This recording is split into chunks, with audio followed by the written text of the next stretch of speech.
제 나이 30, 저와 동갑인 남자친구와 2년을 연애했고 양가 부모님께 결혼 허락받고 상견례까지는 끝이 난 상황이었습니다. 결혼 준비는 시작을 했지만 날짜는 아직 잡지 않았어요. 대신 웨딩 플래너 구해서 기본적인 건 다 알아본 상황이고요. 서로 경제적으로 여유가 있는 편은 아니지만 그래도 할 건 다 한다고 약혼식에 약혼반지까지 받은 상황이었습니다. 나이도 같고 서로 사회생활 시작한 기간도 비슷해요. 심지어 둘이 버는 돈까지도 비슷하고요. 그 외에도 여러 공통점이 많았는데 그래도 성격적으로 맞고 연애하는 동안 좋은 모습만이 보여줬으니 결혼까지 결심하게 되었습니다. 2년이면 서로를 알아가기에는 충분한 시간이라고 생각했는데 정말 사람은 알다가도 모르겠네요. 저희 부모님은 서울에서 그리 멀지 않은 지방광역시에 거주하고 계십니다. 두 분 다 아직 50대 중반이시고 다 늙어서 자식들한테 손 벌리고 싶지 않으시다며 아직도 두 분 다 경제활동을 하고 계세요. 어머님은 사무실 나가시고 아버지는 택시 운전하고 계시고요. 남자친구 회사가 저희 부모님 살고 계신 지역에 지사가 있어서 그 지역으로 출장이 잦은 편이에요. 연애하는 동안 한 번도 몰랐던 사실을 얼마 전에 알게 되었습니다. 그동안 남자친구가 저희 부모님 살고 계신 지역으로 출장을 갈 때마다 저희 아버지한테 따로 연락해서 같이 식사도 하고 그랬다는 겁니다. 저한테 한 번도 티낸 적 없었고 아버지도 무뚝뚝하신 분이라서 어머니나 저한테 따로 말해준 적도 없어서 전혀 알 길이 없었어요. 솔직히 남자친구가 동갑이라 조금 철부지 같아 보인다는 생각을 받았는데 이런 의외의 사실에 적잖이 감동했어요. 그게 쉬운 일은 아니잖아요? 며느리가 시댁에 먼저 연락하고 안부 전화 드리고 하는 건 많지만 사위가 처가에 먼저 연락하고 시키지도 않았는데 장인어른만 따로 불러내 식사하고 그러는 경우는 드물잖아요. 저도 예비시모 불편해서 먼저 연락하거나 한 적 없는데 남자친구의 그런 의외의 속 깊은 면에 적잖이 감동하게 되었습니다. 아버지랑 친하신 택시 하시는 분이 놀러와서 저희 집 사위 잘 본 것 같다고 자랑처럼 늘어놓으시면서 이 사실을 저를 포함해서 어머니도 알게 되었어요. 비록 남자친구가 샀다는 그 식사가 동네에 있는 허름한 기사식당이긴 했지만 출장 가서 일 보는 것도 정신없고 힘들 텐데 일부러 시간도 내고 신경 쓰고 있다는 사실 하나만 가지고도 충분히 감동할 만한 일이었죠. 백밥 먹은 게 끝내 아쉽기는 했지만 그 상황도 이해가 갔습니다. 저희도 결혼 앞두고 한 푼이라도 더 모아보겠다고 돈을 엄청 아끼고 있는 상황이었거든요. 하루는 저희 어머니한테서 연락이 왔어요. 예비사위가 당신들한테 이렇게 잘하려고 노력하고 있는데 저도 예비시댁에 뭐라도 하나 하는 게 경우가 맞지 않겠냐고요. 어머니 말씀이 100번 맞는 말이었지요. 남자친구 속 깊다, 대단하다 말은 하고 있지만 저는 그 사실을 알게 된 후에도 여전히 예비시모인 어머님이 어려웠고 먼저 연락드리는 건 엄두도 못 내고 있었거든요. 막상 제가 개인적으로 어머님한테 연락을 드려서 같이 식사하자고 말을 하려니 도무지 입이 떨어지지가 않았어요. 남자친구는 잘하고 있는데 저는 왜 이 모양인가 싶을 정도였어요. 해도 도무지 어머님하고 같이 식사하고 싶다는 말이 나오지 않으니 남자친구를 만났을 때 저한테 대신 전해달라는 식으로 부탁을 하게 되었습니다. 남자친구는 갑자기 어머니랑 식사는 왜 하려고 하느냐며 놀라더라고요. 그래서 제가 남자친구가 출장 갈 때마다 아버지 만나 식사하고 연락드리고 하는 거 다 알고 있다고. 고마워서 보답을 하고 싶은데 도무지 내가 먼저 연락드리기는 어려우니 대신 좀 부탁한다고 말을 꺼냈지요. 그런데 남자친구는 다른 것보다 표정에 당황한 기색이 역력했어요. 저한테 아버님이 자기랑 식사하고 있다는 사실을 먼저 말을 하셨느냐고 질문부터 하더라고요. 그건 아니고 어쩌다 알게 되었다 알려줬습니다. 그런데 왜 저러나 싶더라고요. 칭찬받은 일에 당황을 하고 있으니 말입니다. 그냥 그게 멋졌고 부끄러워서 그러는 건가 싶었어요. 그런데 남자친구는 마치 저한테 확인이라도 받으려는 듯 아버지가 따로 말한 건 없었느냐며 계속해서 물어왔어요. 왜 저러는가 싶었는데 그때는 남자친구가 제가 어머님과 단둘이 만나는 게 불편한가 하는 생각이 들었습니다. 혹시 불편해서 그러는 거냐? 그러면 어머님하고 식사는 따로 안 하겠다 그렇게 말을 했더니 남자친구는 제 반응을 살피면서 그런 건 아니고 하면서 말끝을 흐렸습니다. 너가 우리 집에 잘하니 나도 너네 부모님께 잘하고 싶어서 그러는 거다. 몇 번을 이야기한 끝에야 남자친구는 어머님한테 연락을 해서 약속 시간을 잡아줬어요. 이후 제가 어머님하고 만났을 때 어머님이 아주 보통이 아닌 분이라는 걸 느꼈거든요. 그래서 남자친구가 이때 저한테 어머님을 결혼 전에 겪어보게 하고 싶지 않아서 그랬던 거라고 생각을 했습니다. 그리고 솔직히 그때까지도 남자친구가 단지 어머님을 저 혼자 만나는 걸 불편해했던 사실이 이후 제가 어머님하고 만나서 어머님이 제게 보여준 모습 때문에 그랬던 거라고 생각을 했었어요. 아직 예비 시모인 어머님을 제대로 겪어본 적은 없었거든요. 어머님하고 식사한 날에 이게 맞나 하는 생각까지 들 정도로 그 자리는 저한테 조금 충격적으로 다가왔습니다. 식사를 하기로 한 날에 어머님과 만나기로 한 강남역 근처에 있는 카페로 갔어요. 시간 약속 잘 지키는 사람이란 걸 보여드리기 위해 약속 시간보다 20분 먼저 장소에 도착했거든요. 그런데 어머님은 약속 장소에 1시간이 지나서야 도착을 했습니다. 둘이서 만나는 걸로 알고 있었는데 저한테는 사전에 말도 없이 예비 신우들을 데리고 오셨습니다. 남자친구랑은 터울이 좀 있고 둘이서는 연년생으로 대학생이에요.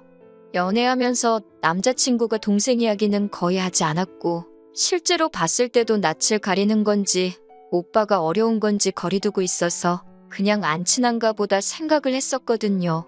그런데 말도 없이 예비 신우 둘을 끌고 오니 조금 당황스럽기도 했습니다. 지각한 건 생각도 나지 않았어요.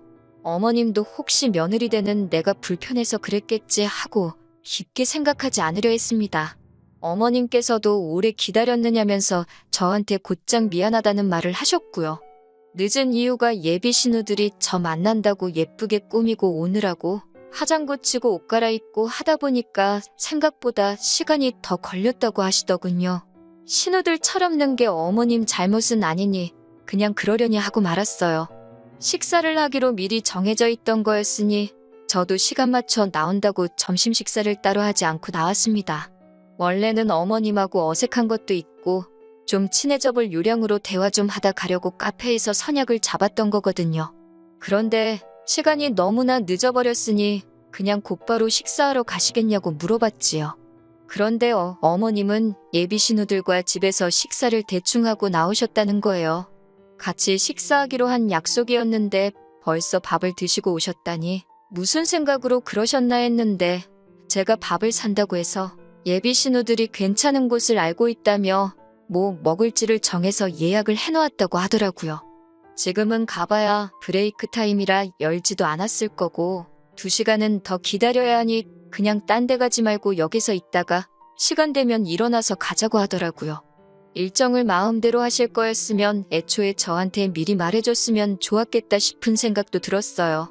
보아하니 식사 시간까지 한참 남았으니 일부러 천천히 준비해서 약속된 시간보다 늦게 나온 게 아닐까 하는 생각도 들더라고요. 예약 시간 기다리면서 카페에서 보낸 2시간은 정말이지 최악이었습니다. 빈속으로 저녁 시간 될 때까지 버티는 것도 고역이었지만 그래도 카페다 보니 간단한 음료수나 요깃거리가 있어서 버티는데 어려운 점은 없었어요. 그런데 저는 마치 꺼다 놓은 보릿자루, 그 이상도 그 이하도 아니더라고요. 어머님은 예비 신우들하고 수다 떠느라고 저는 신경도 쓰지 않고 있었어요. 어린 예비 신우들이 그 자리에서 저를 챙겨줄 거라고는 기대도 안 했지만 조금 너무하다도 싶었습니다. 일부러 제가 모르는 이야기만 골라서 하는 건지는 모르겠는데 그렇다고 예비 시모 앞에서 핸드폰 꺼내서 딴짓하고 있기도 그렇고 예비 신우들 대화에 끼려고 하니 도통 무슨 주제로 대화를 하는지도 모르겠고 아는 거 하나 나와서 아는 척이라도 하면 예비 신우들은 아직도 낯을 가리는 건지 그 주제로는 더 이상 대화를 하지 않고 그대로 대화가 뚝 끊겨버리고 거기까지야 물과 기름처럼 섞일 수 없다는 신우와 며느리의 숙명이라 생각하고 그냥 넘어갈 수 있었지요.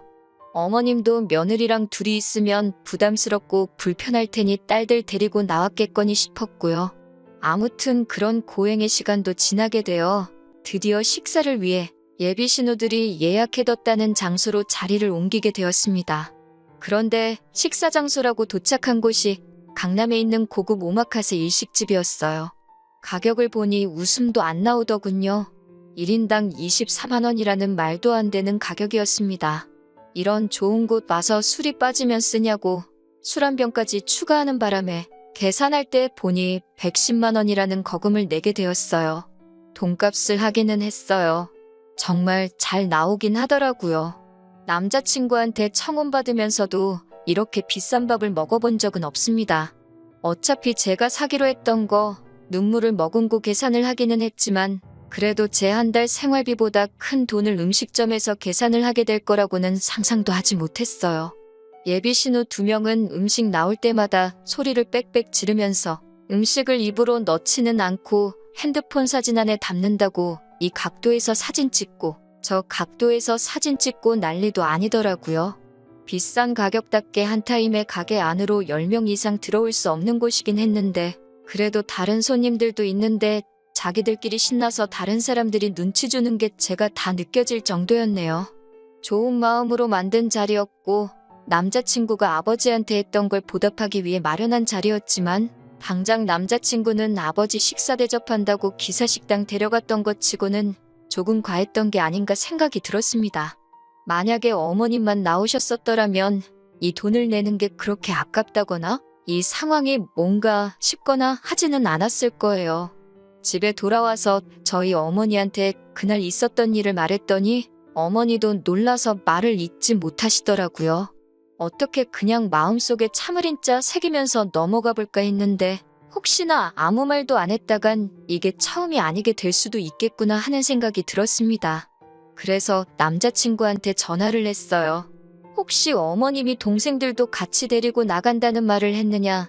내가 100만 원 넘게 쓰게 되는 거 이미 알고 있었느냐고 물었죠. 남자친구는 알고 있었다고 하더라고요.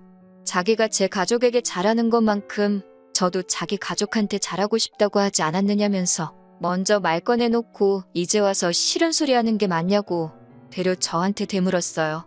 좋은 마음으로 시작한 일인데 이게 오히려 싸움의 원인을 제공할 줄은 몰랐습니다. 하지만 그래도 짚고 넘어가야 할 건 짚고 넘어가는 게 맞다는 생각이 들었어요. 다른 건 몰라도 너네 동생들이 남이 돈 쓰는 거 너무 쉽게 생각하는 거 아니냐고. 따지고 보면 어차피 결혼해서 한 가족이 될 테니 자기 오빠 돈이나 마찬가지인데 그깟 사진 몇 장 찍어서 주변에 자랑하려고 우리 형편에 한 끼에 100만 원씩 하는 밥 먹으러 가는 게 옳은 행동이냐고요. 남자친구는 아무 대답도 못하다가 기어이 만능 치트키를 쓰더군요. 너 지금 우리 엄마한테 돈 쓴 게 아까워서 그러는 거냐고요. 제가 돈 몇 푼에 치사하게 구는 사람으로 만드는 거였어요. 좋은 마음으로 한 거면 그냥 좋게 끝내면 되지. 돈까지 다 내고 나서 그러는 건 또 뭐냐고 저를 쪼잔한 사람으로 만들더라고요. 당장 자기도 출장 가서 식비 나오는 거 편의점 도시락으로 때우고 돈을 남겨올 수도 있고 아니면 먹고 싶은 거 사 먹을 수도 있는데 자기는 그거 저희 아버지한테 쓴 게 하나도 아깝지 않았다고 하는 겁니다. 당연하겠지요. 백반 한 끼 둘이서 먹는다고 해봐야 저희 부모님 사는 지역에서 아무리 비싸도 10,000원이면 해결하거든요. 나도 니네 가족들한테 밥 사준다고 하고 꼴랑 10,000원 쓰고 나오면 이딴 소리 안 나왔다는 말이 턱끝까지 차올랐는데 남자친구 말 맞다나 좋은 마음으로 시작한 건데 그걸 가지고 돈이 아깝네 하면서 싸우면 괜히 사이만 더 나빠지는 게 아닌가 싶어서 그냥 참았습니다. 하지만 속으로 더는 먼저 제가 뭐 해주겠다, 사주겠다는 말은 하지 말아야지 하는 결심을 했어요. 남자친구 가족들이 정도가 없는 사람들인 걸 뼈저리게 깨달았거든요. 그런데 차라리 이때 대판 싸우고 갈라졌으면 더 좋았겠다 싶을 정도로 큰 사건이 터지게 되었습니다. 아예 모르고 살았으면 싶을 정도로 엄청 더러운 사실이 숨어 있었어요. 그 일이 있는 뒤로 얼마 후에 남자친구가 또 출장이 잡히게 되었습니다. 솔직히 저는 아직 그날의 앙금이 다 가시지를 않아서 남자친구한테 이번에도 아버지랑 같이 식사할 거면 좀 괜찮은 걸로 대접해드리라고 부탁을 했지요. 그리고 남자친구가 출장을 떠난 날 궁금하기도 해서 아버지한테 전화를 한 통 드렸어요. 그런데 아버지가 기분이 엄청 좋아 보이시더라고요. 예비사위가 매운탕 사줬다면서 밥 잘 먹었다고 저한테 자랑을 하시더군요. 기분 좋아서 술도 한잔 하셨다고요. 평소에는 무뚝뚝하신데 낯설하시고 기분이 좋아서 신이 나 계시는데 좋은 거 사드리라는 게 고작 매운탕이라니 섭섭하기도 했지만 아버지가 저렇게 좋아하시니 그냥 좋게 생각하기로 했습니다. 아버지는 덕분에 예비사위랑 낮술도 하고 좋으시다며 신이 나셨고 그 와중에 사위 고생한다며 매운탕 얻어드시고는 용돈하라고 20만 원을 줬다고 하시는 거예요. 20만 원이면 아버지가 하루 종일 일하셔도 못 버는 돈인데 그래도 예비사위가 나이 젊은 것 치고 속이 참 깊은 사람이라며 딸 덕분에 아주 훌륭한 사위 본다고 동네방네 자랑해야겠다 좋아하시더라고요. 왠지 그 말을 듣는데 마음이 다 아팠어요. 그런데 그날 새벽에 낮에 그 통화가 거짓말처럼 느껴질 정도로 모든 게 다 뒤집어져 버렸습니다. 아버지가 분노 가득한 목소리로 전화가 왔어요. 결혼이고 회사고 다 필요 없으니까 당장 집으로 내려오라 호통을 치고 전화를 끊으시더군요. 보통은 저렇게까지 화를 내시는 일이 거의 없어요. 무슨 일이 있나 하고 어머니한테 전화를 드렸는데 어머니도 네가 직접 와보면 알 거라고만 하시고 별말이 없으시길래 무슨 일이 나도 큰일이 났구나 싶어서 부랴부랴 택시 잡아서 부모님 댁으로 향했습니다. 집에 도착하니 남자친구가 저희 부모님 앞에 무릎을 꿇고서는 잘못했다고 빌고 있더라고요. 이게 다 무슨 일이냐고 부모님한테 왜 쟤는 여기 와서 무릎 꿇고 빌고 있는 거냐 물어봤더니 궁금하면 직접 물어보라고 하시길래 남자친구한테 말해보라고 했습니다. 입이 10개가 있어도 모자란지 제 질문에 대답은 못하고 죄송하다, 미안하다, 사과만 연신하고 있더라고요. 결국 어머니께서 이게 무슨 상황인지 다 설명해 주시는데 어머니 설명 다 듣고 나서 그 길로 남자친구 머리채를 낚아채서 죄다 뜯어버리고 바닥에 패대기 쳐버렸습니다. 아버지가 그날 낮술도 하시고 남자친구 용돈하라고 큰 돈도 줬으니 낮에 일도 못하고 돈도 못 벌어서 평소에는 잘 안 하시는 야간 영업을 나가신 거예요. 그렇게 번화가에서 손님을 하나 태우게 되었답니다. 젊은 커플이 술에 징하게도 취해서 혀는 다 꼬부라져서 반말 찍찍 내뱉으며 근처에 있는 숙박업소로 가라고 했다더라고요. 그런데 목소리가 익숙하고 위화감이 느껴져서 룸밀러로 승객을 쳐다봤더니 다른 놈이 아니라 남자친구였던 겁니다. 옆에 앉은 여자는 옷 입은 꼬라지를 보아하니 술집에 나가는 여자였다고 하고요. 순식간에 상황 파악이 끝난 아버지가 여자한테는 몸성하고 싶으면 여기서 내리라고 한마디 하셨다고 해요. 여자는 술이 남자친구보다 덜 취했는지 아버지 말 듣자마자 쫄아가지고 차에서 주랭랑을 쳤다고 합니다. 남자친구는 옆에 탄 여자가 갑자기 도망쳐버리니 어디 가냐고 하면서 따라 내렸고요. 아버지도 그런 남자친구 쫓아가 바로 멱살을 잡았고 남자친구는 인사불성이 되어서 아버지도 못 알아보고 고래고래 소리를 지르다가 상황을 눈치채게 돼버린 거지요. 그 길로 아버지한테 멱살 잡혀서 끌려와 살려달라고 빌고 있는 상황이었어요. 그 와중에 더 믿을 수 없는 사실을 전해 듣게 되었네요. 그동안 남자친구가 아버지랑 점심 식사하면서 대놓고 용돈을 요구했다고 하는 겁니다. 결혼 준비하는데 돈을 아끼다 보니 저 맛있는 거 하나 제대로 못 사준다면서 아버지한테 용돈을 달라고 했대요. 아버지는 그동안 예비사위한테 5천 원도 안 하는 백반 한 끼 얻어먹고 적게는 5만 원에서 많게는 10만 원씩 저랑 엄마 몰래 예비사위한테 뜯기고 있었던 거예요.